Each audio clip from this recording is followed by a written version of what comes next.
இப்போது ஆச்சி ஜாம் ஒன்று வாங்கினால் இன்னொன்று ஃப்ரீ வழங்கும். மணிச் செய்திகள் இணைந்து வழங்குபவர்கள் அரசன் சோப், ரொம்ப ரொம்ப நல்ல சோப்.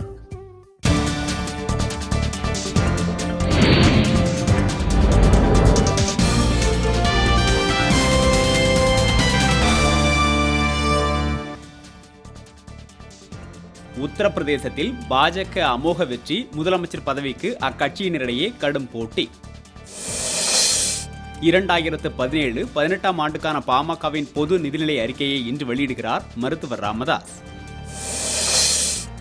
ஹைட்ரோ கார்பன் திட்டத்திற்கு எதிர்ப்பு 8வது நாளான இன்று வீட்டை விட்டு வெளியேற கிராம மக்கள் முடிவு.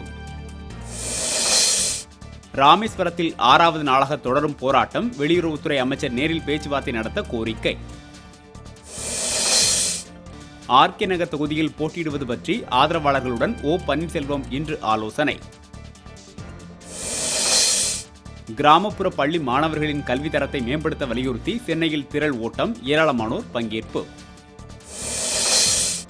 வேலூர் ஜோலார்பேட்டையில் தொடர்வண்டியில் கடத்தி வரப்பட்ட 500 கிலோ நியாய விலைக் கடை அரிசி பறிமுதல்.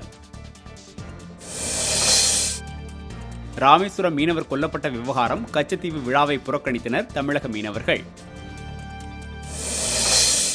உத்தரப்பிரதேச தேர்தலில் முறைகேடு என மாயாவதி புகார், நேர்மையாக வாக்கு எண்ணிக்கை நடந்துள்ளதாக தேர்தல் ஆணையம் விளக்கம்.